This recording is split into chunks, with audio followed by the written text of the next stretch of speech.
Mind you, with that final boss fight in mind, why the hell has she needed Mario this entire time if she can just shoot lasers from her hands? Hold on. I guess.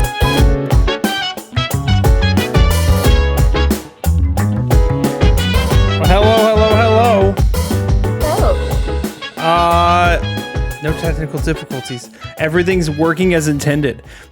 I'm not used to this. I don't know how I feel about it. That everything's working as intended? Everything is just working. Well, you did forget to update the title, and my webcam looks blurry as heck. You had a chance. This is every time.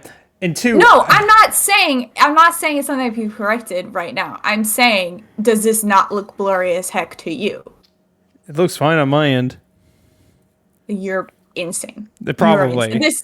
This is not even like a me thing. Like, this is just mine is not very high quality. I will say this about the title though. I did update the title. It just wasn't a very exciting title because I didn't have an exciting title. The title was not updated on my screen. Oh, it was updated to me. Like, it was updated on my end. I don't know why it was not to you. You broke it. Or you didn't update the title. Listen, man, I don't know. Because I read the page multiple times, and the new title was not there. Maybe I didn't click done. Knowing me, there's a 99% chance I just didn't click done. Yeah, but isn't that cool how you try to pin that on me right away? That's what I do. Right out of the gate. It's usually your fault. It's usually not. I'm the one who's supposed to be the tech guy. Hurtful. This is on me. Whatever. It's fine. Cool. So let's jump into news first. All right. You actually did not prep me for the news of the day. I usually don't. Is it Xbox related? You bring it. I forgot all about that. Kind of. All right. Well, tell me what you got.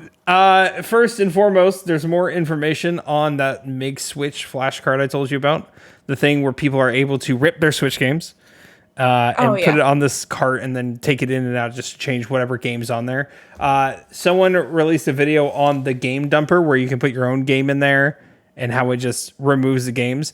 That's not the problem at all. Those devices have existed for a while for other systems. The problem is a man ripped the file on his, he has a modded Switch. He ripped the game file on his modded Switch through the device, ran a Switch emulator on his Switch, and the game ran better in the Switch emulator than it did on the Switch than it does on the Switch natively.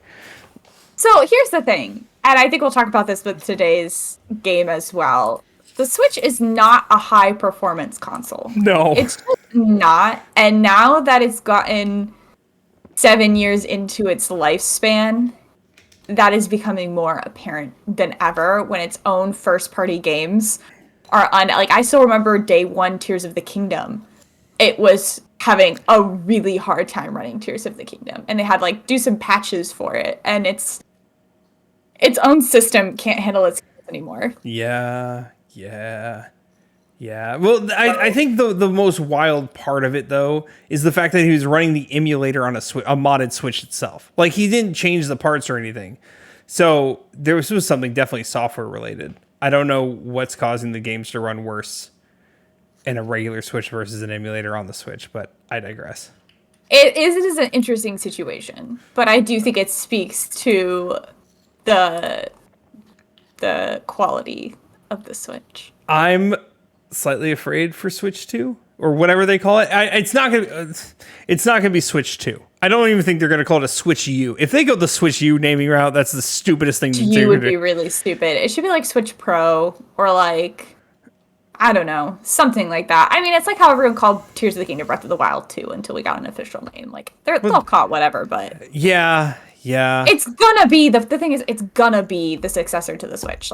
It's gonna be the Switch in all but name. There's no way that after having a model where you can play on both your television and in a handheld, that Nintendo's gonna go backwards. I mean, let's look at the Wii from the Wii U.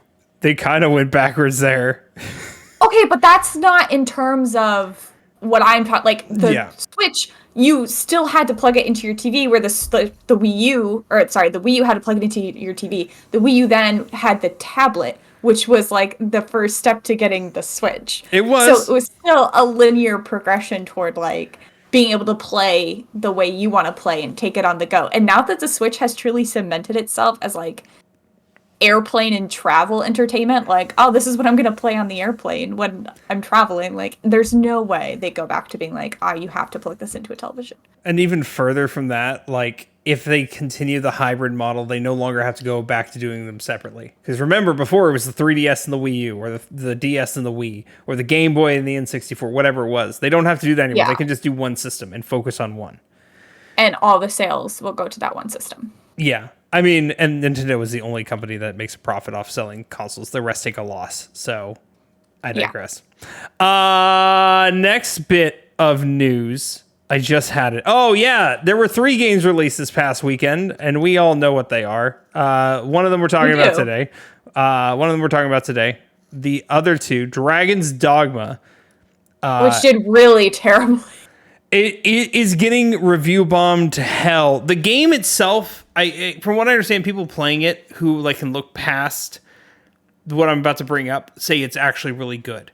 But the problem is, you shouldn't have to pay for things like fast travel or character customization. Well, what they make is you don't have to pay for it, but you just unlock it really late in the game if you don't. Right, which I think overall is still problematic. Like, oh no, I agree. I just wanted to be clear. You could get these things naturally in the game. They just put them behind a lot. And there's like one, like you can buy a key to get out of the jail cell or whatever, and it breaks after one use. It's kind of goofy. It's kind of stupid, but like it's just Capcom being Capcom. It's Capcom doing expensive things for no apparent reason. But that's so odd to me. Maybe it's because my real soul experience with Capcom has been Resident Evil, but they don't. I mean, like, I haven't experienced that in Resident Evil where I've been like, oh, yeah, I have to pay to play, or there's microtransactions here. You got to think things like Monster Hunter. Yeah, see, I don't play that. See, neither do I. Well, yeah, I'm not saying play Monster Hunter because I don't either, but I mean, there's more outside of Capcom other than Resident Evil. I preface this by saying my only experience with Capcom is Resident Evil. Have you never played a Mega Man game? No. I mean, they don't have microtransactions either, but that's like Mega Man is Capcom's Sonic and Mario.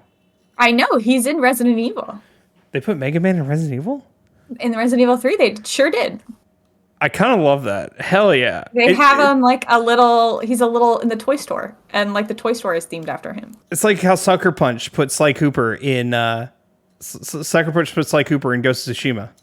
Yeah, or like you have to like dress up as him. Yeah, which I still loved. That was one of my favorite bits that they did. They made a Mega Man. It was like the whole toy store was Mega Man themed in Resident Evil 3. I had to like fact check myself real quick. Also, there's apparently a mod where you can put a Mega Man costume on Carlos. He looks wacky. Don't recommend it. I love it. I actually adore that.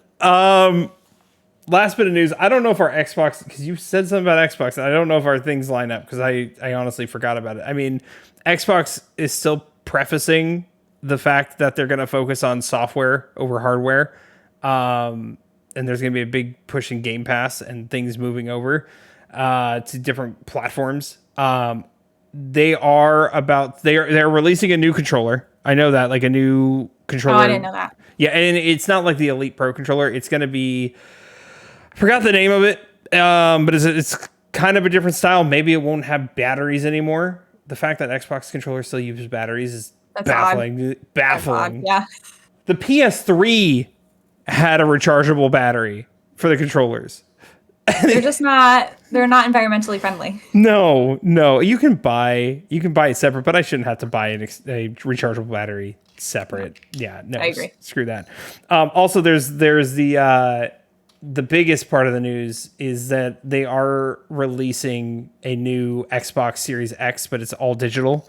It kind of looks like the old, and I don't know if you know what this is, but if anybody knows what this is, the old Mac Pro PC that looks like a trash can. It looks like that. They went from the big chunky one. Yeah, they went from rectangle to circle, like just trash can shaped. That was not the news I saw about Xbox. What was the news you saw about Xbox? I saw 2 pieces of news about Xbox. One was just a rumor, which was that they are working on their own, like, portable gaming system. I did see that. I did see that rumor. The second one being that they are working on getting Epic Games Store on the Xbox. Because they basically, Phil Spencer is saying, again, like, he wants things to be on multiple... Basically, he wants everyone to be able to access everything through Xbox or be able to, like, get everything. He says it's crazy that you're limited to, like, the store of the console you're on. And so he wants to bring the Epic Games Store to Xbox, which some people are like, this is it, Phil Spencer. He's killing the console, man. Yeah. And other people are like, if Xbox gets Epic Game Pass, it's done. It's over. They've won the console war. And I'm like... Do you really put that much credit in Epic Games Store? Because the only thing I use Epic Games Store is Fall Guys, and it's bad. It's a bad experience. So, I think we're going to get one more Xbox console altogether. I think probably not the Series X. This next one, whatever the next one is, we're 3.5 years into the lifespan of PS5 and Xbox. So we probably have another 3.5 to 4 years before the next one.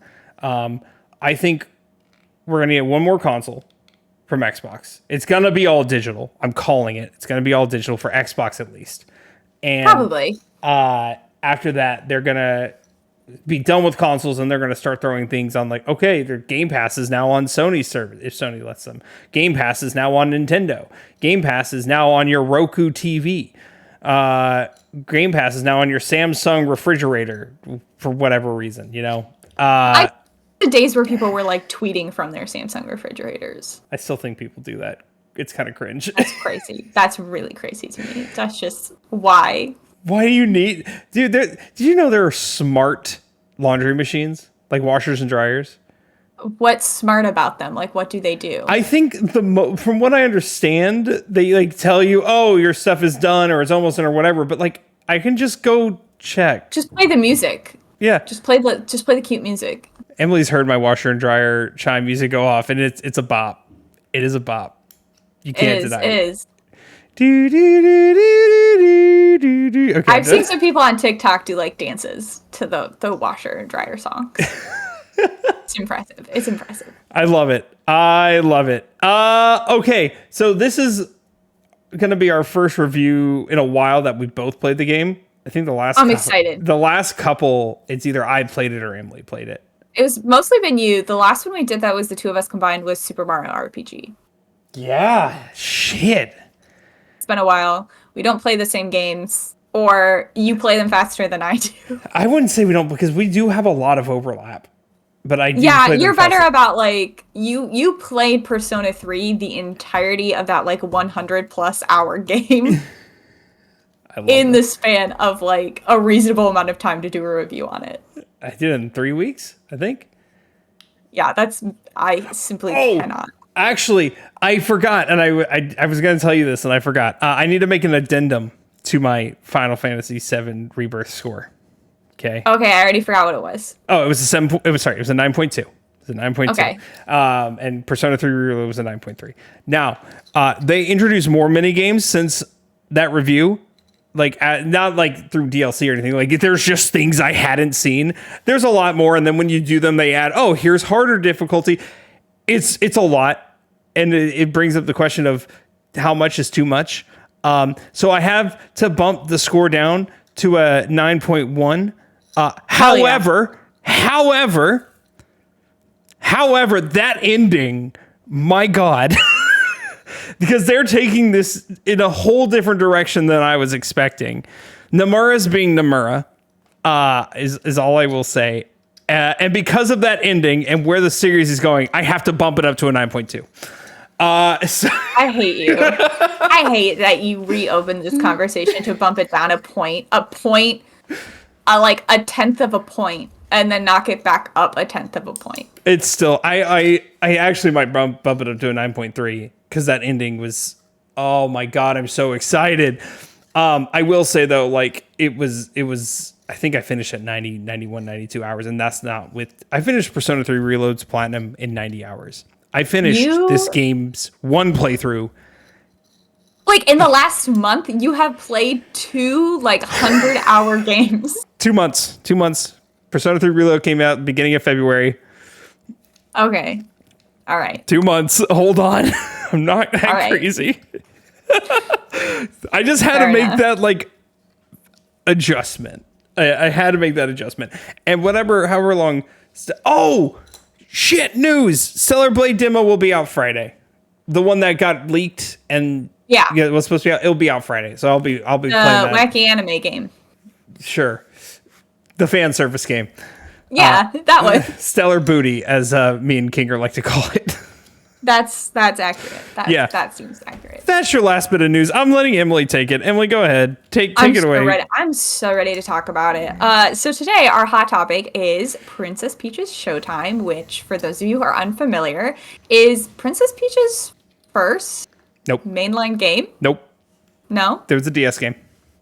What was the DS game? I don't remember what it's called. I never played it, but there is... so you're not a feminist. Okay. Oh, wow. We're taking the show in a whole new direction. Welcome to politics with no. I support Princess Peach and her endeavors. It was called Super Princess Peach for the Nintendo DS. Okay, well, Peach's first cool mainline game. So the premise of Princess Peach's Showtime is you are playing as Princess Peach, and you have been invited to this, what was it, the Showtime Theater, Sparkle Showtime Theater, something like that. Yep. And as you walk into the theater is taken over by Miss Grape and her Sour Bunch, which is such a fun name. I do love Miss Grape. My friend, when we were talking about it, immediately was like, why are we pitting the fruits against each other? Why are the peaches and the grapes fighting? Which I thought was hysterical. I didn't even put 2 and 2 together. The fruits are fighting. It's a war on fruit. I thought it was goofy. I'm like, oh, that's weird that they named her after a fruit, and not even crossing my mind that Peach is named after a fruit. It's the battle of the fruits. And so Miss Grape takes over the theater, and essentially her Sour Bunch enters. So this theater doesn't have just one performance. It has several ongoing performances, several plays, essentially. And so you, as Peach, team up with, I think her name's... There's the Sparklas, but what's your friend's name? Your little companion's name? I don't even remember. All right, it's not important. Basically, you enter into each one of these plays, taking on a different persona. So, for example, there's a cowboy Peach, there's a sword fighter Peach, there's a ninja Peach, there's a cooking Peach. You take on the persona and the costume of whatever the play is, and you basically go through a performance fighting enemies, getting collectibles, and making it to the end of the show, quote unquote. The theater consists of 5 levels. So you do 2 plays for each of the costumes. So there's 2 baking ones, 2 ice skating ones, etc. And then after you complete 2 of the plays for each of the costumes, you free the Sparkla, which is basically like the protagonist of each of the plays, if you will. And so you do 3 of each. The 2 main ones, freeing the Sparkla, counts as its own level, and that's basically the majority of the gameplay. But what's really nice about it, in my opinion, is that the plays are pretty short and sweet, and each one has a different kind of gameplay.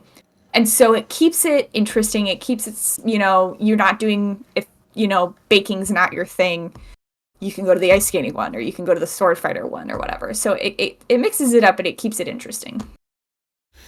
Yeah, I think they did a really, really good job with the different gameplay elements. Especially, they really kept it on theme, which I really enjoyed. Like, you could tell that you were on a set for every single level.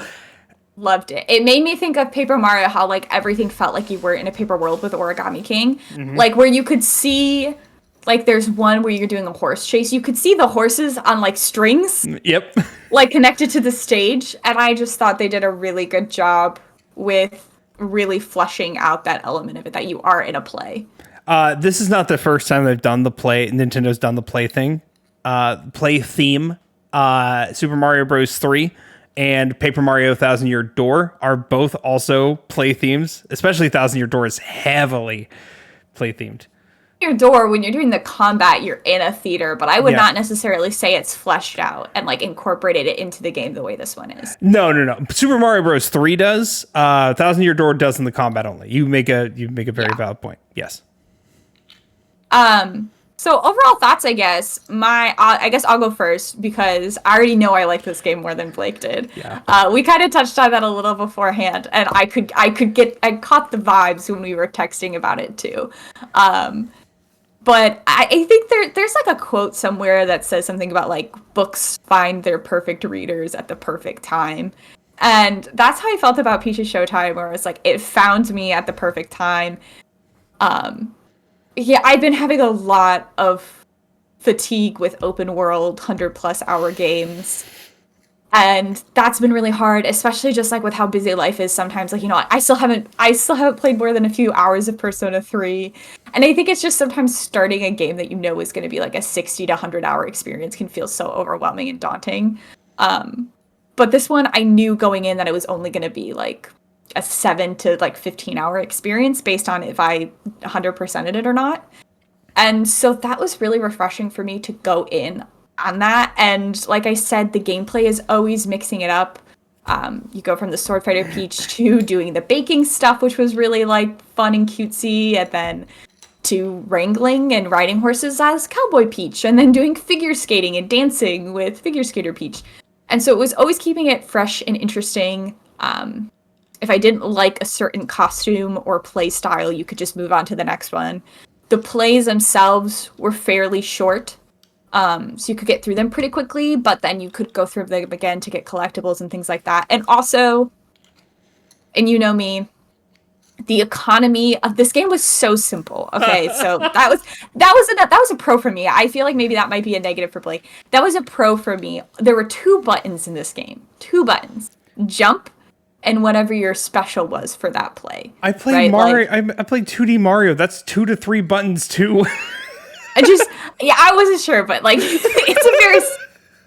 I described this game as a game. It was very much targeted toward children, but it's very simple. You have the 2 buttons to play, and then there's only 2 things in the game you need to care about, which is collecting sparkle gems, which is essentially like collecting stars in a Mario level. Like they're hidden, you have to do certain things to get them or find them, and then there's a certain amount hidden within each level. And then you need a certain amount of sparkle gems to progress onto the next stage.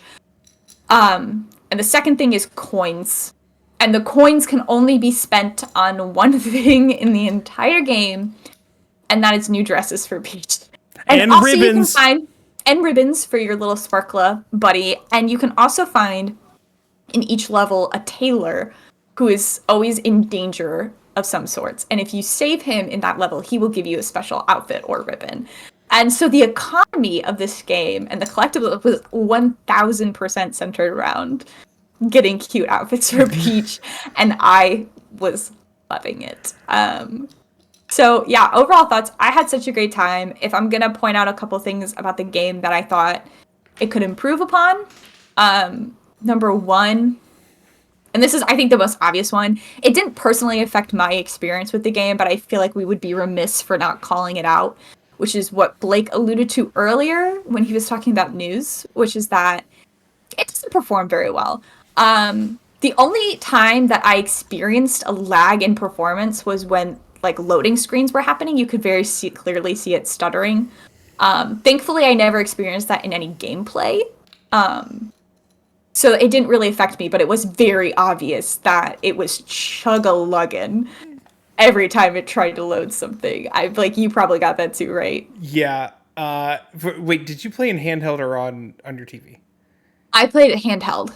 Okay, then that will bring up my points. But that's all I need to know. But you're right. The biggest offender was the loading screen, a place where there really shouldn't be frame drops, but it was nothing but frame drops. It was frame drop, like it was stuttering, freezing, like it clearly could not handle whatever it was doing there. And so that was where it was just where like Nintendo's own first party games could not perform 100% on the Switch. And like I said, it never affected me when I was doing the actual gameplay, but it was very, very painfully obvious anytime you did a loading screen.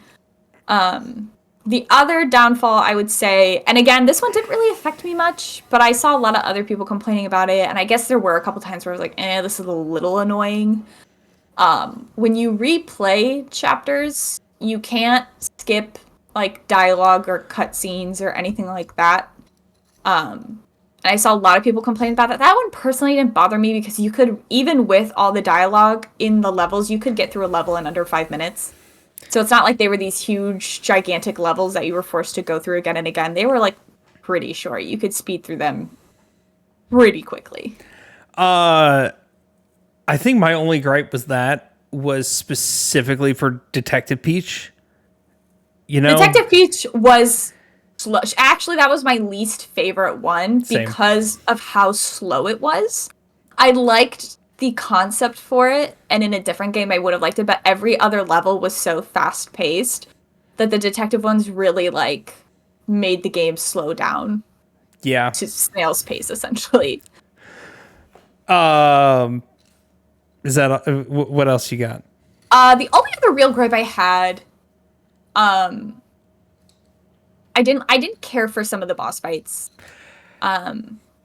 There were some really cool ones, like Blake and I, we both said we liked the snake boss fight. But the majority of the boss fights, especially the final boss fight, I didn't care much for the final boss fight either. And this isn't a gripe I have, this is just something I don't know if you ever got this, Blake. Maybe you were better at the game than I was, and this game was certainly made for children. And there are two things in this game that tell you this game was made for children. The first one is, in the lobby on the first floor, you can talk to a man who will give you a heart charm. Yep. That gives you 3 extra hearts throughout the entire game. I used it the whole time. I used it the whole time. The whole time. Not a point in time where I did not have it on. He says when he gives it to you, like, it felt like a trap when he gave it to me, because he was like, this will just give you, like, 3 hearts, you want it? And I was like, well, yeah. And then he was like, okay. Well, yeah, he's like, if you ever don't want it, I can take it back for you. And I was like, why wouldn't I ever want this? And then I was like, oh, there are some people who probably want a challenge. I'm not one of those people. Give me the 3 hearts, buddy. I guess there's 3 things. The second one would be, you got hearts in levels for, like, existing. Looking at the camera. Yeah, existing. Like, if you killed an enemy, they're like, oh, that was so good, have some hearts. Like, they really thought you were gonna die. And then, like, this is maybe the one I don't know if you got, but there was one section where it was, I think the second or the third martial arts one, where you have to fight 3 bosses at once, and you have to do a very specific like sequence. And I couldn't figure out, one of them was jumping, and I couldn't figure out that I was supposed to jump too.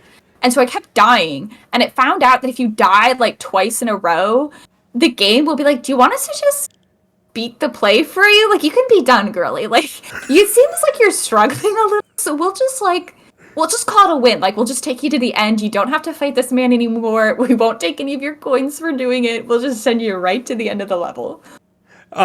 It's funny you mentioned this. So I did that fight today. I couldn't figure out that exact part as well. I didn't die, I was so mad about it. I didn't die ever because I got to my last heart before. I'm like, what if I jump with him? Yeah, you had the brain cell. I didn't have the brain cell. I just was like, what do you want from me, Nintendo? Granted, I went from all 8 hearts down to 1 trying to figure it out. It took 7 of those attacks for me to figure it out. So, but I got that a few times. The baking ones, the cookies, like where you're supposed to mix the batter, I did not figure out until way later that I was supposed to be mixing it until it turned to a rainbow. Mm-hmm. I was mixing it till it turned like the dark yellow, like it was like cooked. And so I was going too slow for the things where they're like breaking down the barricades to try to kill you because you haven't given them food. And I kept dying, and I was like, Nintendo, this is ridiculous. And then I realized I wasn't doing it correctly, and so I died there too. And every time you die, like I think maybe 2 or 3 times in a row, the game is like, do you want us to finish the play for you? You know, like sometimes if you play Resident Evil, it'll be like, do you want to go down to easy mode? Yeah. It was like, you want us to just beat this for you? I was like, oh yeah, this game is for children, or it has no faith in me. I never died that many times. If I ever died, I died once. I think I died 3 times total. Okay, so you never got the screen. No, I never got the screen. We'll finish this play for you, but no worries. I got that at the final boss. It was like, do you want us to beat the final boss for you? And I was like, I'll do it myself, Nintendo. Thanks for the offer. But like, oh it was man, just really funny. That's gonna make my review very weird. All right. So first and foremost, I'm gonna say this. So you keep saying it's a Nintendo. Wait, hold on. I have one more thing I want to say before I'm done with my review. Okay. This will be so fast. It'll be so fast. Peach looked freaking adorable throughout this entire game. Yes. Every outfit she had was a 10. I love her. She was so stinking cute. Okay. That's all I wanted to say. Listen, I used to be a Rosalina stan. After this game, I am a Peach stan. I will say. So, she said words, like at one point she goes, "What's that?" And I was like, "Oh, you spoke."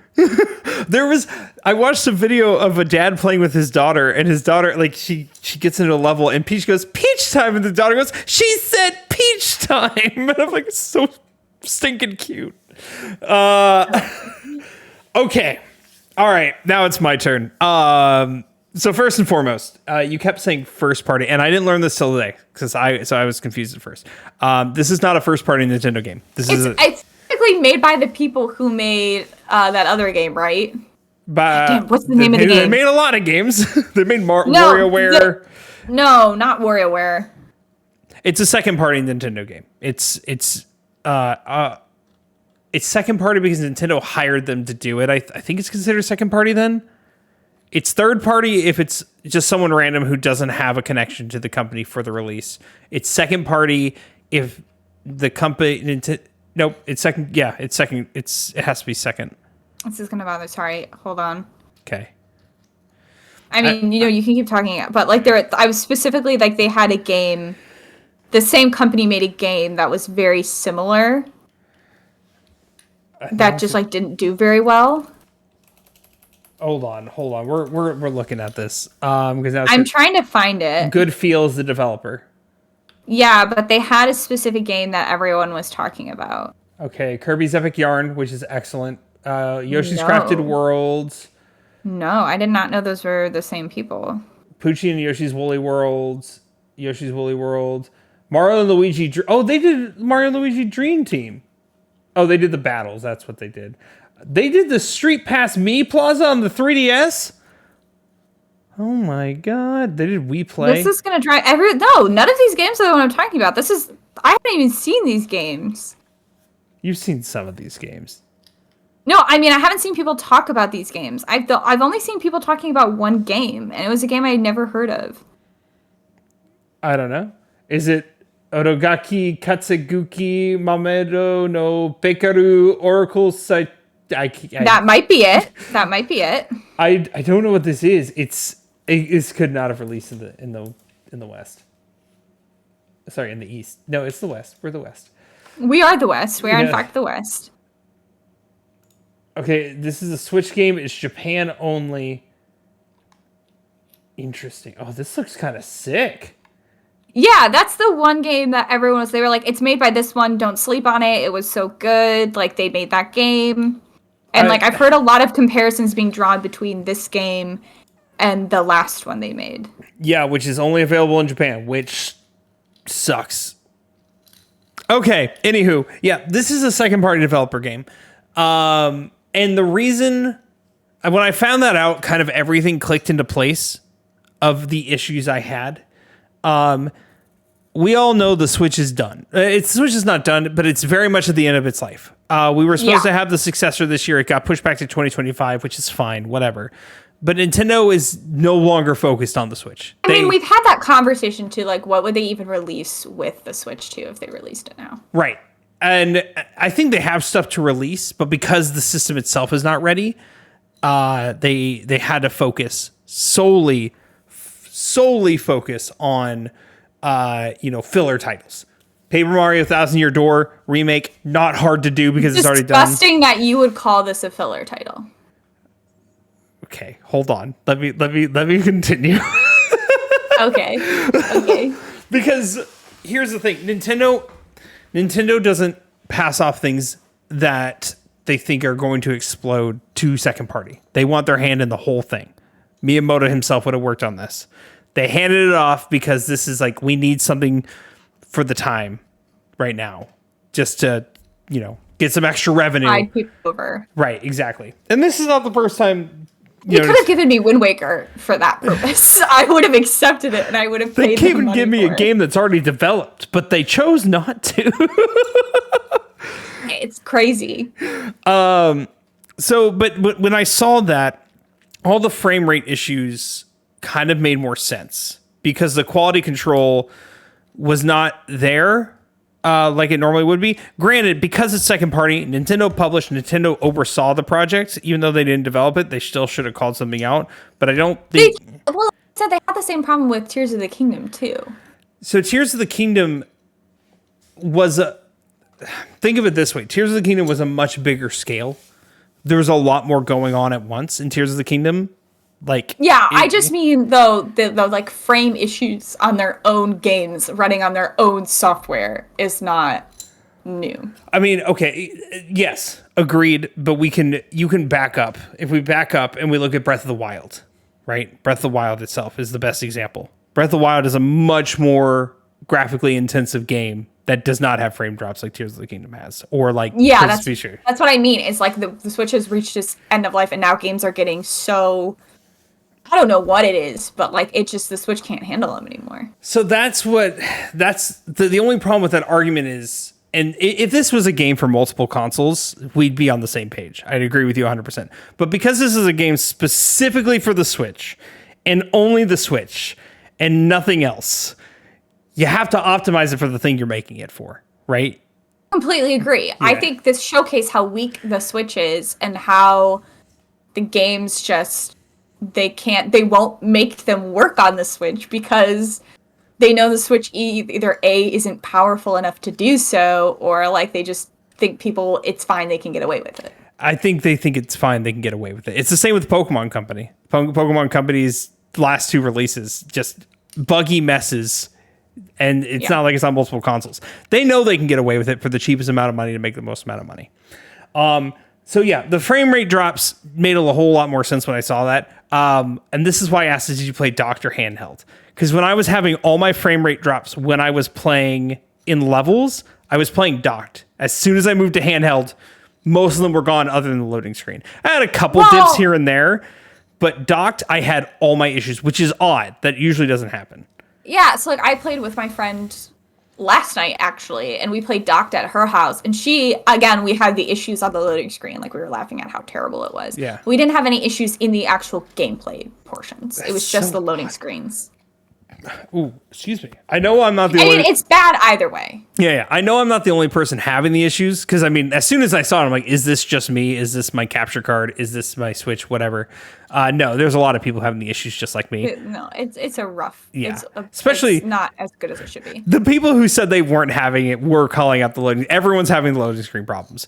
The frame rate, she already mentioned it. I'm not going to jump too much into it. I just want to say it does make more sense. It makes a hell of a lot more sense. Also say this wasn't the experience for you because you had it in the actual gameplay. But like I said, if you're thinking about getting this game, I did not experience any issues with the actual gameplay mechanics. It was just on the loading screens where you could tell it was dropping some frames. Your mileage may vary. Just depending. Yeah. And if you do pick additional rates may apply. Yeah. Please contact. Okay. So if you do end up having it, put it in portable mode. You'll be fine. Play in portable mode. You won't have issues. It worked great. Play in portable mode with those cute pink Joy-Cons. Honestly, I got those pink Joy-Cons. I plugged this game in. I was ready to go. I had such a good time. Let me talk about my positives because I want to talk about the positives. Emily already mentioned it. The dresses. That's all they needed to do for the currency. It was very well used. They knew their audience. I think I didn't like all the designs. Some of them really sucked. But when the highs were really high, the lows were kind of low. But that's just that's a subjective preference. That doesn't matter. Let me tell you, there was something very intense happened to me whenever I could put Peach in a color that wasn't pink. I felt like I was breaking all the rules and being really rebellious and also amazing at the same time. Like I put Peach in a purple dress at one point. And I was like, oh, this is so good. You should wear this color. Or like when you do the figure skating Peach, you're wearing blue. And I was like, oh, again, such a good color on her. Emily's gone off the rails again. We got to send her back. she's relapsing. I just like when characters like Peach and Mario and Luigi, their character designs have changed little to none since their inception. And anytime you can give me like at least Link and Zelda have different art designs and styles. And granted, Mario's had a few like little tweaks here and there, but like we can just mix it up a little. Really does something for me. I think they did a great job overall with the costumes. I didn't like the fact that the ribbons cost so much. I thought that was obnoxious. Like $500 just to change the color of my little partner's ribbon. That was a little obnoxious, but I mean, I guess it doesn't matter in the long scheme. I'm not gonna lie. I played the level so many times. I had so much money. None of it mattered. I bought every costume in the game and still have like 3,000 coins left over. So. Oh, yeah. I think we need to preface this. Emily 100%ed. I only finished, and I finished today. So. I did 100% it. I thought maybe there would be a secret ending or something. There wasn't. Which now I don't have to 100%. Which brings me, actually, no, we won't touch the problems yet. We're going to talk about the good things. Stick with your positive. Stick with your positive. So the other really good thing I already mentioned, the theming and how they stayed on theme throughout the game. There was never a point in time where I thought like the pacing was off, the theme was off, everything just kind of fit in. And the way they did it was a very cute and adorable way. Like Emily already mentioned, there were strings on your horse or there were strings on some enemies. The whole section with, she said earlier, we were fighting 3 dudes at once, 3 kung fu dudes at once. His mustache and everything is made out of rope, and he's got strings coming from him like he's a puppet because he essentially is. And it's a very charming game. Yes. There's so much charm to be had. It does, like I said, it reminds me a lot of Paper Mario in its charm and its aesthetic. Not the comedy, though. It doesn't really have the comedy aspect that is unfortunate. I do wish I wish every game could have the comedy of a Paper Mario game, but alas. Here we are. So, also, Emily pretty much hit all my pros. It was just kind of making this hard. I thought the level design was really well done. One issue I had with level design, and you mentioned this earlier, kind of without it saying it, and I noticed this a lot. There's a lot of points in time where the game didn't point me in the direction of what to do. And I don't mean like, I don't want it to blatantly tell me this is what you need to do, but there's a lot of times I felt like, okay, how am I supposed to tackle this? And I had to test a million things, specifically the one she mentioned where the guy kept jumping in the air and kicking you and there was no indication of what to do. Like, it's getting really furious with that one. And that there were a couple times, like whenever you have to do something new in the game, your like little companion will be like, you can press X and she'll tell you what to do. But her instructions are always like, press B when the timing's right. And it's like, wait, what? When do I know when the timing's right? Can you give me more explicit instructions?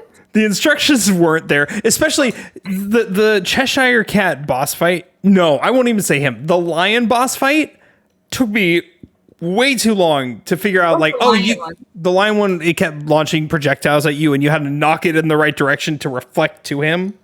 Oh, yeah, I didn't like that one. I didn't care for that one. No, and the problem was, like, I understood the concept that I had to hit it and it would, ricochet back towards him in a certain direction, but it didn't, like, tell me, hey, if you press up when you're hitting it, it will launch it up. I thought I just had to hit it, or I thought, okay, it's coming at that angle, I got to hit it at that angle, go back that angle, which did not work at all. Like, there was no indication of how to aim it, and it got really annoying. That was one of my deaths, was fighting him. The second time, I kind of cheesed it, and I beat it within, like, 2 minutes. It was incredible. But the first time it just wasn't great. You can actually go watch my Twitch VOD on that because I fought him last night. The thing is, like, it's almost, it walks the line between, like, it has to explain to you a little, but, like, how much can it really explain when you only have 2 buttons to press, right? Like, you can only jump and hit, so, like, at some point you're going to hit the buttons in the right combination and do the thing it wants you to do. But you may hit a point in between then when the game's like, are you stupid? You want us to just beat this level for you because you're not getting it?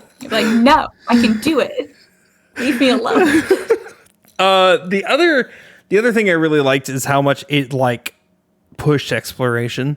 Like, if you Oh, the tiles on this floor are a little different. What happens if you walk up to it? Oh, I can do my pose and I will go to this secret area and get coins or shine sprites, like things, whatever they're called. Sparkle gems, excuse you? Yeah, I'm so sorry. Those things. Like those little secrets and those little nods were fantastic. Or when you're trying to find the tailor, like he's usually in a very interesting spot. There's a lot of rewarding aspects to exploration. I'm a sucker for that, especially in smaller games that are not open world. If you give me those things, I will touch every level. The start of every level, I went behind the podium where you start to see if there's anything back there. I got so meticulous about it that if I ever, this probably happened to you as well. If I ever got a sparkle gem and I saw that I had missed one previously, I would get so mad, and I would start running backwards to see if I could still make it on like the So like, for those of you who haven't played the game, it's a linear progression. So once you move on to a new area, you cannot move backwards. So in terms of like getting collectibles, like I said earlier, each play has a certain amount of sparkle gems to collect, like stars from Mario, and you have to do certain things. You can either find them in the world by like jumping on something or whatnot, or you have to do a pose, or you save someone who's in trouble and they'll give you a sparkle gem. And so you have to do those, but if you progress to a new area and you missed a sparkle gem in the previous area, you have to play the play all over again to get it. So Blake and I probably did the same thing where you went in the first time, you're like, I'm going to go slow, I'm going to be meticulous, I'm going to check everything to get all the sparkle gems, and if you miss one, it's like... Except for the one where you couldn't start slow, I call it the Big Hero 6 levels. Because you're like, as soon as you start, you're in the fray, you're moving, and you got to blast. Did you 100% I think it's the second or the third one? There's one where you invade, and like you can't let your stage get touched at all. And then there's like a later one where you have to not let any of the enemies get taken. And then there's one where you have to protect the professor while he's hacking, and if he gets touched at all, you don't get the sparkle gem. They started setting like standards for if you can get these sparkle gems by like, if your platform gets hit at all during this invasion, you don't get the sparkle gem. Yeah, that was one of my gripes, is a lot of it became tedious and not... Yeah, I felt that way. Huh? I never felt that way. I felt tedious like when I did specifically Ice Skater Peach 2. When you are going down that path and you have that little stage going with you, and every time you do one of the tricks, the thing lights up. But if the people are standing on the stage and you don't kill them fast enough, it gets rid of one of your markers, right? That kept getting frustrating because I'm like, okay, but there's a sparkle gem up there, but there's a guy on the stage and I have to go back and do that. I think when I go back and do it, it won't be a problem because I already got that sparkle gem. I don't have to do it again. But at the same time, like... See, that didn't feel very tedious to me. That felt like, oh my gosh, there's a lot going on. I gotta go. Oh, the first time I didn't. Like, fast. The first time I didn't. But when I saw, like, I'm not getting this because of this. And I guess a better example is the baking level. I don't want to go back and do the baking again. I did have to do the second baking level a significant number of times. And I would take breaks from that one. It never got to the point where it felt tedious. It always felt like the ones I didn't get, like if I missed one that was like, oh, I just didn't do this, the pose or whatever, that was always fine to go back and get it. If it was one where it was a specific challenge, it always felt like a challenge. The only one that ever felt tedious to me was the baking one, and then the freaking mermaid one, where you have to get all the notes right. You can't miss a single note or you won't get the sparkle gem. It felt like playing. Every time I did that, I was like, swim this way, Will. I was gonna text you that. Okay, that was another annoyance, was about where it didn't tell you what to do. The first mermaid level, I kept like singing, I'm like, what does this do? And I like was fiddling with it. It took me so long the fish are moving when I'm singing with the direction. There was no indicator. There was no way I could have known. You just had to kind of figure it out. I know. I hated it. I hated it. But overall, I didn't find the having to redo levels tedious, because I think the ones that I missed were ones that were hard, like the one where you can't take any damage. It felt like there was a challenge I had to meet. It didn't feel like I just keep There were a couple that felt tedious. There was one where the second cowboy one, where you're chasing the runaway train. Yep. You get on the train at one point, and there's a set of 6 barrels on the stage, and there's 3 men on horses, and then a horse that's carrying a sparkle gem. And I had to do that like 10 times. Wait, because I got that second try. 10 times, because either the barrels hit the guys, or they hit the bullets from the guy, so I had to like stop and wait for the bullets to go. Yeah. And then sometimes even when it was just the horse and the sparkle gem left, that was like, okay, that's all I have left. I'd pick up the barrel and I'd throw it and it would just go all the way to the left and just completely ignore the horse. And I was like, okay, it's fine. So that was the one point where I was like, this is really tedious, where I kept having to like redo that cutscene and redo that cutscene over and over and over. Other than that, rest of the positives, the boss fight, some of the boss fights were really good. The snake boss fight, I think, was by far the best one. There was it didn't have to tell you what to do. It was pretty easy to figure out. And I don't want to say forgiving, but like once you fail and you immediately, oh, this is what I have to do. And you pick up how to go about it. Like, and it made the Tears of the Kingdom noise. It did. With the time reversal. And I was like, ooh. The first boss fight wasn't bad either. I didn't hate it, but I didn't. It like wasn't. Disco Bird. Yeah, it wasn't like, oh, you hate birds. It wasn't a website. It was just fine. I mean, like, it was pretty obvious. It dropped the things, and you had to shoot the things back up at it. Right. It actually was very Queen Goma. Like, it dropped eggs that patched out birds that would attack you. It dropped disco balls that hatched birds. Yeah. But the rest of them. Yeah, like the cat one, the projected cat, where like you had to turn the mouse into a bomb somehow. That took so long.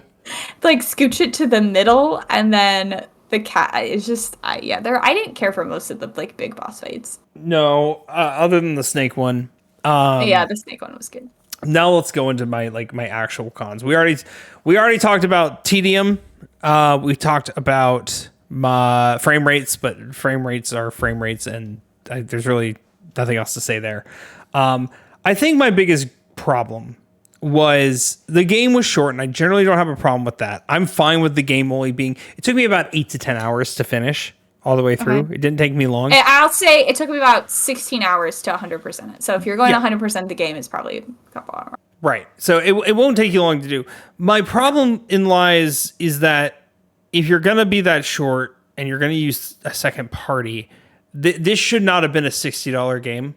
No. I think should not. It should have been a max $40 game. And so this is where, excuse me, I'm going to bring Dreamlight Valley into the conversation.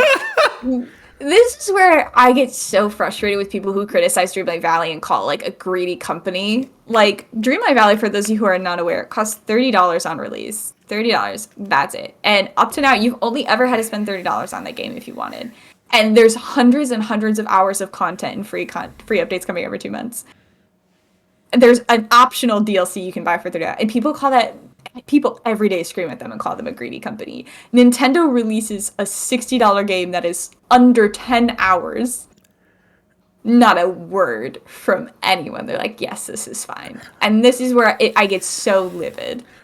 Let's even compare the difference between, because people said the same thing about Mario Wonder, which I agree to an extent. But at least with Mario Wonder, main story took 15 hours. And then after that, they're like, here's like 15 more levels that are optional, right?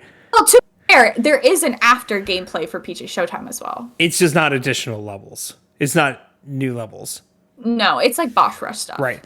And you can decorate the theater. I bought everything to decorate the theater. I had enough sparkle gems for everything except for the final floor, or except for the basement. So I'm down 10 sparkle gems. No, that's 26. I'm down 26 sparkle gems, which, whatever. I digress. Price point, I should not have been there. Yes. I will agree with you on that one. But I don't give that one an actual knock of the game itself. I give that a knock toward Nintendo, I guess. Yeah, the only reason I give it a knock, I don't give it a knock towards the game, but like if it was 40, my rating would probably be higher.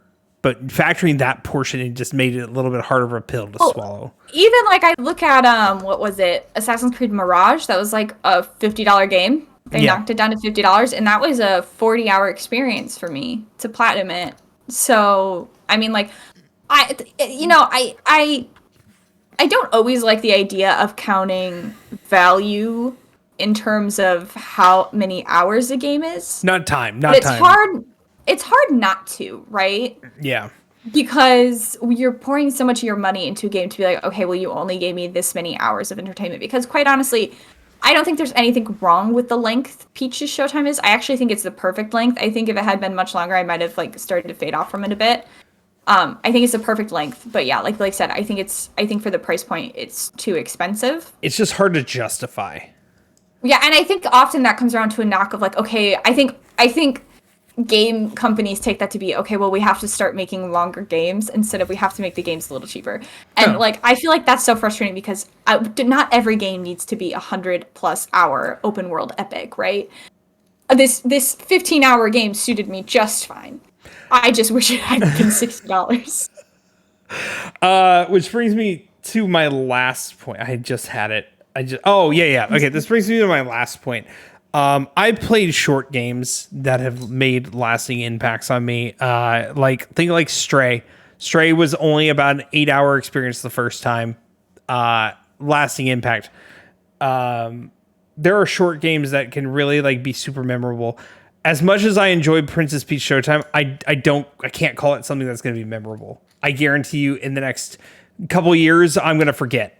I'm not going to be like, oh, that was such a fun time. I don't think I'm ever going to reconnect with it in a way that I can with other things. You know, it did. Here's what I'll say. Yeah. Sorry, go ahead. Yeah. I don't want to call it lazy. It felt like they did a lot of new things, tried a lot of new things, but in the laziest way possible is the best way I can put it. I don't know. The charm was there, but it wasn't a lasting charm that I was looking for. You know, I don't know how else to say that. We'll disagree with you on some level. Yeah. I wouldn't call any of it lazy. I don't think Peach's Showtime was because there's a story there, but like, I mean, like, this is where I kind of feel a little like, what's the lasting impact of a Super Mario Bros. Game, right? Like, what's the lasting impact of a play? I don't think it tried to be anything more than it was, which is like a 15-hour, fun, cute little game that was aimed for younger audiences where you can pick out different dresses for Peach and buy different colors for her. I think it was fun. I think it was sweet, short and sweet, charming. I think in 5 years, if I've forgotten I played this game, it would be a good excuse to pick it back up and go through the journey again. But that's another thing where I was saying, like, I don't think every game has to be a 100-hour epic. I don't think every game has to exist for the purpose of being like, I'm going to, like The Last of Us is like a 20-hour experience. Every Resident Evil game is like under 10 hours if you play it right. And so it's like, those are games that have made a lasting impact on me, right, as very short games. I agree. This one did not have the impact on me that those games had, but also at the same time, this game was such a nice dose of some sweet, fun serotonin with some charm and cutesiness that I could enjoy for 15 hours to take away from stress in life. And so I don't think it needed to be anything more than what it was. I think I would have liked it less if it tried to be some like profound thing. I liked it for what it was. A cute little Peach game where I could get her cute outfits. I think the reason it... So let me preface this by saying the reason I was excited for this game is because, yes, this was the second Princess Peach game coming out after so long. And I was like, okay, if this does well and if this rates well and whatever, they'll do more of this. And then they'll expand past Peach. We'll get a Daisy and Rosalina, maybe. We'll finally get our Waluigi game after all this time. Detective Brian David Gilbert. I'm sorry, I'm done. If you get that reference, great. If not, I'm so sorry. But I was hoping... I didn't want it to be a grand epic, but I wanted it to be on the level and done with the care, done with something like Mario Odyssey and Mario Wonder and all that because people still, Mario Odyssey came out 6 years ago now and people still talk about it and how great it was. I wasn't expecting to be as high as that, but at least high enough to be like, okay, we did something great and people love this. We want to do more. I wanted them to expand on this outside of what we already know. I guess it's just like two different things in my mind. Like, I think you could have a Grand Odyssey with Peach where she goes through this big story, but I think the core of this game and its essence does not make for a long experience. Like, I got to floor 5, right, and I was already like, yeah, I'm ready to be done. Like, I've had a lot of fun these 15 hours, but I've gotten all the sprites, I've gotten all the things. Like, I don't think there was a way to make this game longer or more profound without making it over tiring. I think to make a profound Peach game, it would have to be different in its core. No, I'm not saying make it longer. Not make it longer in the slightest. I'm just saying make it more memorable. Because once again, Mario Wonder was short too. It was more so make it more. I don't even want to say epic. That's not right. But they put more care into it. Show people what you can do with this character that you really haven't touched all that much other than her being a damsel in distress. Mind you, with that final boss fight in mind, why the hell has she needed Mario this entire time if she can just shoot lasers from her hands?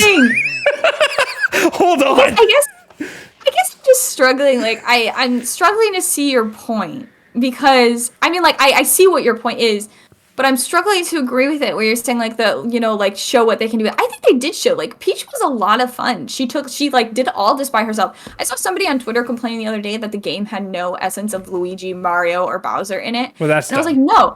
They took this game that was all Peach. She could stand on her own. She had a game that was fun.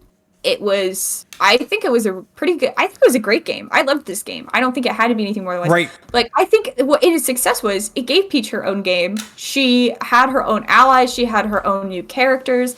And, like, she took on so many roles in, like, a Barbie-esque fashion where she jumped from role to role. And each one was a lot of fun to play. Where, like, like, I don't really know what the difference between that and Mario Wonder is, because I guess this is just a testament to the fact that I don't really care for Mario platformers, but like, what did they do new in Mario Wonder that was so profound that they didn't do with Peach? Well, I think the problem is you got to step out of your you got to be a little non-biased in the thought. So my thought, of course, is that I want everyone to like it so everyone can buy it. Because if Nintendo sees that only a select few people like it, they're like, well, no one liked it, we're not going to make another one. Right? That's the thing. And it's you loving it is great, but that doesn't mean the bigger group loves it like how you loved it or bought it. You can't make every game for everyone. Well, right? Like, I'm not saying make it for everyone, but better for a wider audience. Look how it rated. There are games that are not for nearly for everyone. Nier Automata is the perfect example. Most people will not even get far in that game. But it rated like a 93 out of 100. This game rated a 75. And I understand why. I don't really. Like, I mean, like, I guess I just don't know what people want. It was fun. It was charming. It was cute. It was a short, sweet time. Like, I don't really see much difference between this and Mario Wonder, to be quite honest. I didn't want to compare it to Mario Wonder because I'm not trying to do the comparison between the two. I'm not trying to, and I was more trying to say Odyssey, so I stopped the Wonder comparison. But even then, I don't want to compare the two because I want it to be its own thing. But I want it to be... I think that's just a testament that Nintendo needs to start making IPs that exist outside of Mario. Oh, absolutely. Which, I mean, I'm glad... It's not for me. It never will be for me. I'm glad Splatoon's doing well. I'm glad Xenoblade's doing well, I guess. Even with Mario characters, because, right, you said, like, you wanted something with Daisy to have her own game and Luigi to have his... And I think that's just a testament to the fact that people do want mainline Mario games, or, like, in the Mario universe that aren't specifically about Mario or contain Mario. Like, WarioWare has been insanely successful. People love WarioWare. Not like, even just Yoshi WarioWare. games, the DK games. Wario Land, well, DK came first. DK was a character before Mario even existed. But yes. I mean, like, yeah, he's like, they've all existed in Mario, but have also existed in their own games and in their own right. And I think Peach's Showtime was a great first step for Peach. I think if they did something bigger with her, that would be great. But I don't think it was necessarily the downfall of Peach's Showtime that it wasn't some like, big Odyssey level game. I don't think it's going to be a downfall. I don't think they were ever going to give that to Peach for what it's worth. I don't think they were going to give that to Peach.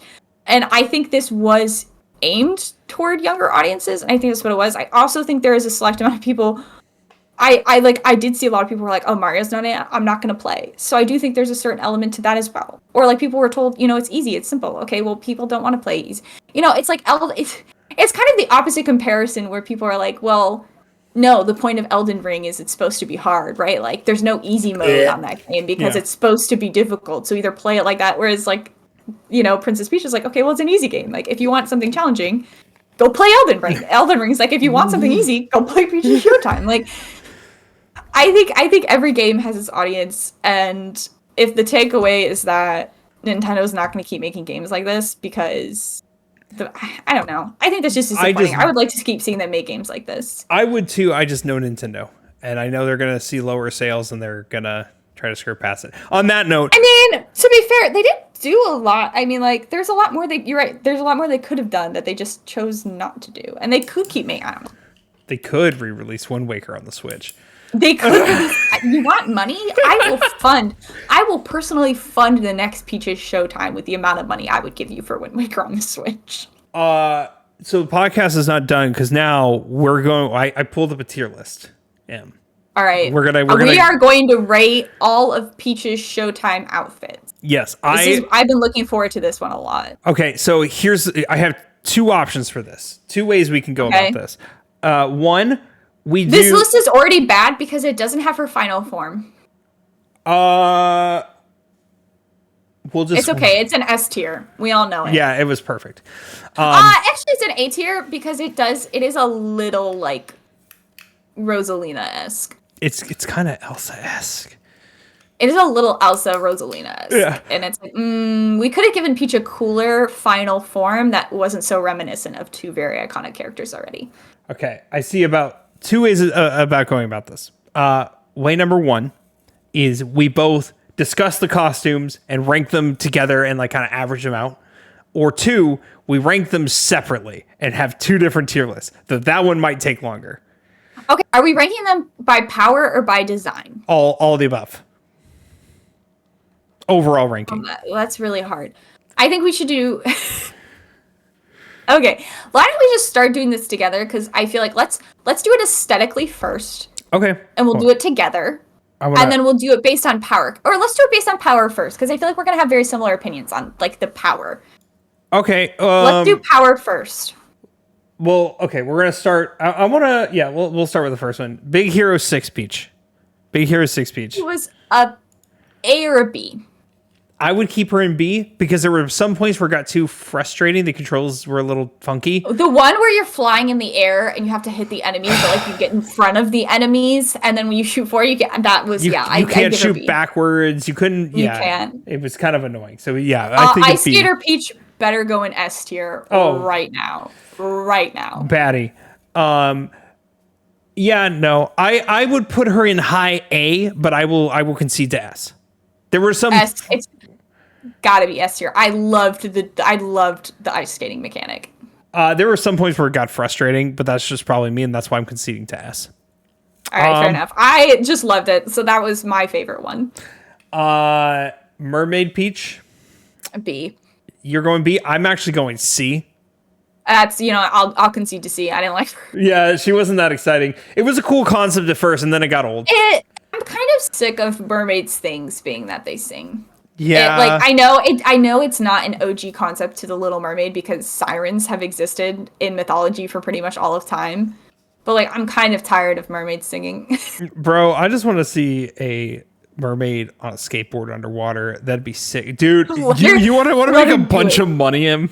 You want to go write a storyboard right now? Mermaid. Something different, man.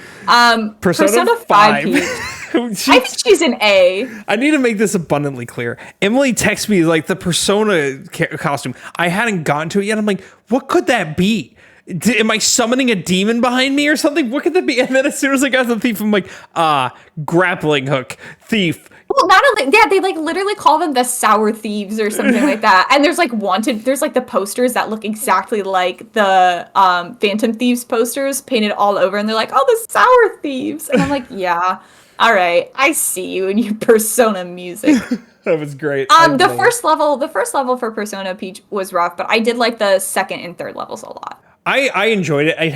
It had some like weird difficulty spikes where it's like, oh, this is, you just keep grappling. Oh, why is that laser going through as soon as I have to go through there and there's no other way around? It got a little annoying in some places. Yeah, that's fair. Detective Peach. D for detective. D? I would D for detective. D, dude. I'll average to a C because you said B or C, but like it just got so old and boring. Yeah, I'll do C or D. I'll do C or D. Let's say C to keep it average. I did like the D for detective. D for detective. All right, D. I did like that idea. I don't want to say I wanted more. I think it's more that I wanted less for what they were doing.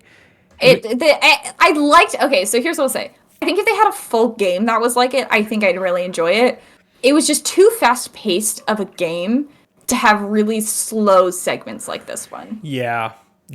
Though a Detective Peach game the bomb section was hysterical. I will say that the bomb portion of Detective Peach was a lot of fun. Or no. Oh, that was the clock tower part? Yeah. Where they're like, you obviously see a dude behind the gear and you're like, oh, there he is. And like, we would have never found him. Like, fucking how? He's right there. Game for children. Really, I did like the mental gymnastics, like where it has like the 3 statues, and I was like, which one's the fake statue? And like having to talk to people and gather the clues. I think overall it was a fun concept. I think it just lagged a lot in comparison to the rest of the game. Great concept, poor execution. Yeah. Baking Peach. A. I would go B. Once again, it became. All right. Maybe I'm thinking I really liked decorating the cakes. The cake was fun. I thought the cookie portions were like a C, and I thought the cake portions were an S. I could decorate those silly cakes all day. If you gave me a game that was like that, I could do that all day. So I guess I'd average her with a B.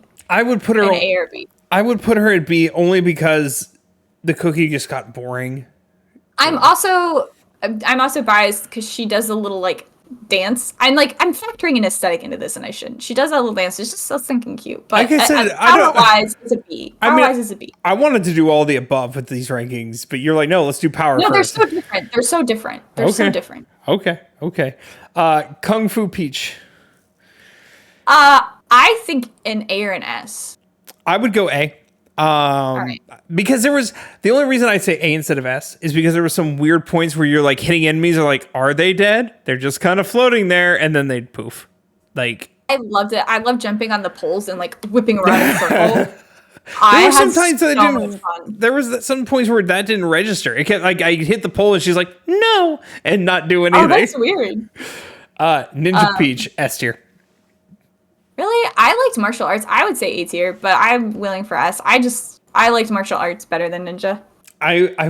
So we put Ice Skater at S for you. We'll put Ninja at S for me because that was my number one. That was so much fun. That was your number one? Yeah, Ninja was so much fun. Every Ninja level, I'm like, yes, we got another one. It's so cool. And I had a blast with it. Cowgirl Peach. S tier. I won't accept less. Okay, that's fair. Cowgirl Peach was fun. Incredible. She was my second fave next to ice skating. Sword Fighter Peach. C. I was gonna go A. So we have to average so a B. Generic. I mean, I guess we put her a B. She's just so generic. I liked the dodging mechanic, even though it was very, very forgiving. It was incredibly forgiving. Yeah. It was just, I don't know, like Sword Fighter is like the most generic kind of protagonist you can have, and they didn't do anything super interesting with it. I enjoyed it.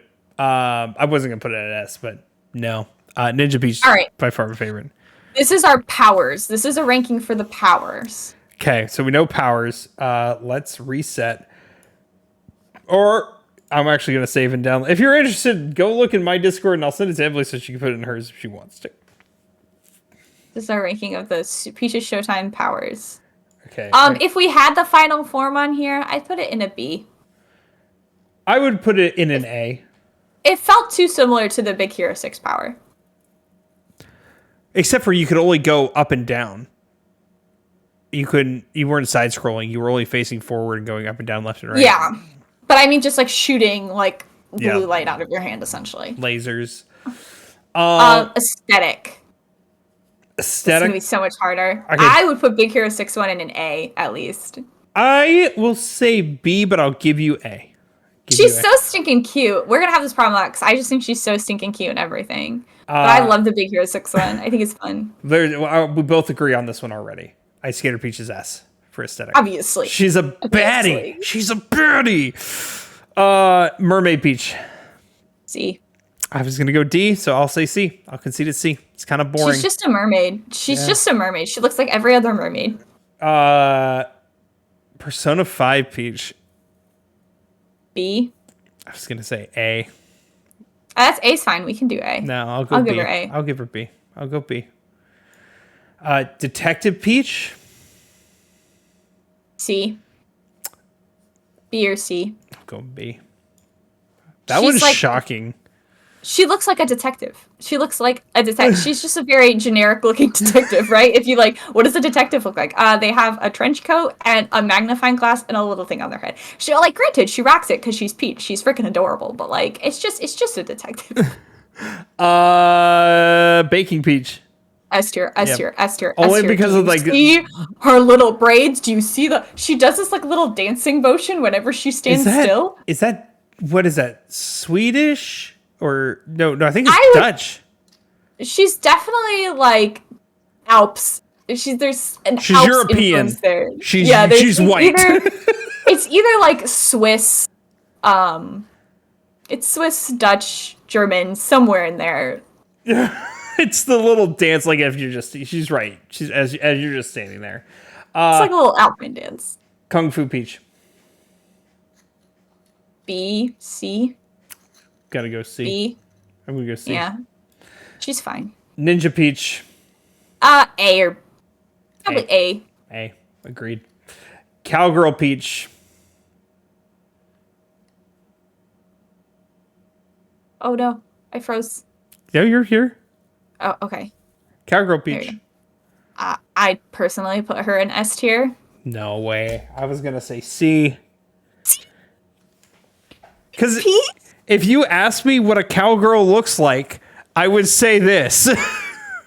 She's like not wearing a dress. I think they could have put Peach in a dress, and she's not. Like, she's just so stinking cute. She's got a little kerchief. I'll put her in A. It's not splitting the difference, but I'll put her in A. I think she's an S tier, but it's fine. Sword Fighter Peach. B? Yeah, B. Just okay. Fine. We agree. We don't, because Cowboy Peach should be an S tier. Whatever. Justice for Cowboy Peach. She's so stinking cute. On that note, that's our tier list, and that's our thoughts on Princess Peach. Oh, wait, you got to give your official rating of the game out of 10. 8.5. 8.5. Okay. We're not that far off. I think I think I am not as generous with games as you are in terms of my rating. Well, I would even bring this one to like a 7, maybe. Yeah, I was going to say about a 7.6, 7.4 to 7.6, somewhere in there. 8 and 9s are games that have changed my life. Personally, I feel like most games are right in 70s, 80s, 90s. I reserve those top 2 for games that have changed my DNA in some way, shape, or form. You say I've been generous with games. I've only given like 3 of the games I've reviewed on here high. You gave Starfield a pretty high rating. I gave it a 72. I thought you gave that higher. I thought you gave it like in the 80s. No, that was in the 70s. I guess I don't remember your rankings. I gave Final Fantasy 92. Persona 3 Reload a 93. 9.3. I don't know what I'm saying. It's just the same thing. I gave Mario Wonder, I think, a 9.1. A 9 or a 9.1. That's a lot of 9s. Those are 3 9s. I gave Mario RPG like an 8.5. Yeah, that's too high for Mario RPG. I would give that game... Honestly, if we're talking Super Mario RPG, I would give that game like a 6 something. You didn't like... I guess 6 is still you enjoyed it. I enjoyed it. I never went back to finish it. I only played the amount I needed to review it, and then I never went back to play it again. I didn't think it was very good. Oh. I didn't have a fun time with it. She didn't love the games from the 90s. She's not a... So here's the thing.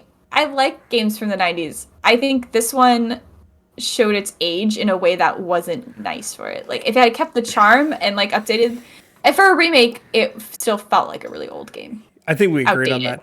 I do know that Super Mario RPG... I mean, if you like original Final Fantasy, that's how they based it. It is a Mario Final Fantasy game. That's how Square Enix did it. And maybe that's why I love it, because I'm remembering how much I love JRPGs recently. Oh my god, I love JRPGs. He didn't click with me. So that one was definitely lower for me. I would not have given that one an 8 point. Did you go back and beat that game? I beat it before the review. Oh. Yeah, All right. I beat the secret I boss. I was gonna say you can't do it. You can't give it an 8.5. You have to beat it, but I guess you beat it. I even beat the secret boss. Which the secret boss is, dude, it is a Final Fantasy ass secret boss. It is hard as hell. And I think that I think it's like the design was based off a Final Fantasy character. I don't know. I enjoyed it. What else did we reviewed a lot? But I mean, we're on episode 17. Yeah. Yeah, we're getting close to Paper Mario comes out soon. And Stellar Blade. So Stellar Blade is in a month. Paper Mario is in 2 months. I probably won't be buying Stellar Blade. I will. That will be me. So in 2 weeks, though, then our next thing will have to be about a little artist known as Hideo Kojima. Yes. I had to think about the date. That's the 10th. Yeah. That is the 10th. Yes. I will say this. After I've been watching a lot of YouTube videos like during work and stuff. And there are 3 people who I consider like artists with how they make games and their storytelling and how they apply things. Hideo Kojima is the obvious one. Tetsuya Nomura, I think, is close. He wants to be Kojima, but he's not Kojima. I will give him. That's why I say he's close, because he could, if he did his own thing, he'd be great. But I think he's trying to emulate Kojima a little too much. If he wasn't bananas, he's nuts, dude. He's nuts. And then remember that time where he like had that line that was like, "You and Kyrie smelled the same."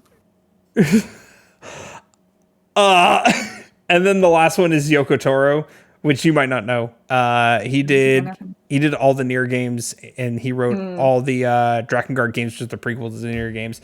I've only played the 2 Nier games, but Drakengard's apparently set up the same way. He's a master of every element is connected, including your side quest. Everything ties together to the central theme in a bigger way than other.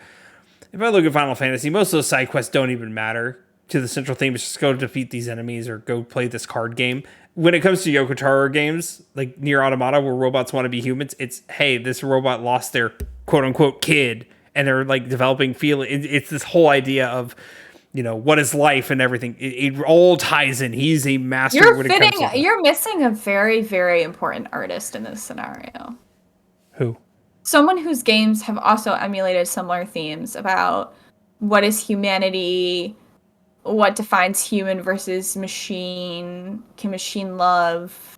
Oh, I wasn't talking about that theme. Like that's his. No, I mean just like general, how like having these big themes and then having all the side quests tie into the themes and having character choice and just creating like real works of art.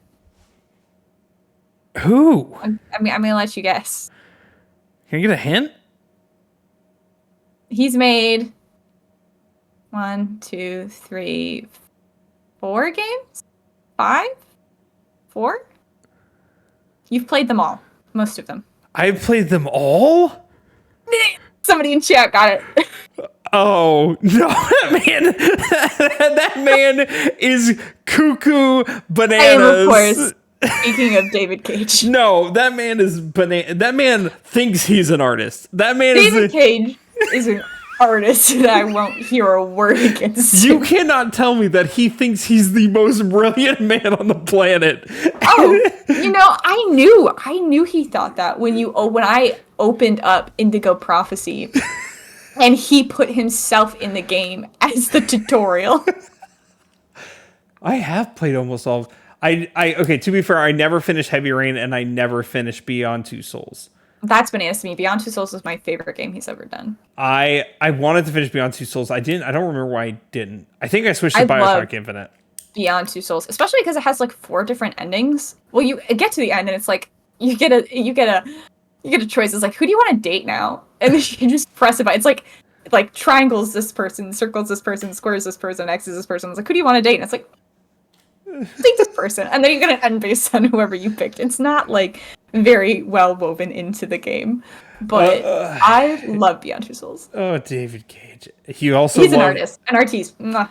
Just kiss. Look me dead in the face and tell me he's not cuckoo crazy brains.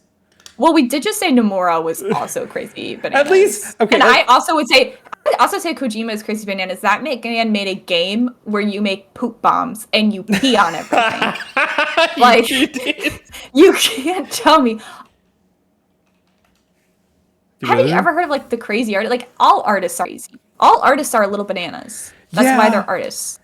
Yeah, They're all a little crazy. I won't lie. I won't lie. Those games like are the ones that hit the hardest. I actually want Emily to play the Nier series, Nier Automata specifically. I have it. You own it? No, I don't. I lied. You do need to. You still need to play the one game I let you borrow. 13 Sentinels. That's what I was thinking of. Aegis Rim. That game is a masterpiece. Also, if we're adding someone I also think is a little bit of an artist, and I would say he's more of a limited artist because he really only has one series, but I think Neil Druckmann. I think he's really good at the art of storytelling. We're going to continue this conversation in the after party. So if you weren't here for the after party, so sorry, you're missing the rest of our artist talk. This really was kind of the after party. We stopped talking about Princess Peach like 20 minutes ago. I'm just going to call this the hard cutoff for this. And now everything after this is after party. Just make sure you like, comment, and subscribe. We'll be back in 2 weeks to talk about Hideo Kojima. Bye, YouTube. Bye, everybody. If you want to talk to us in chat, you can come to the after party.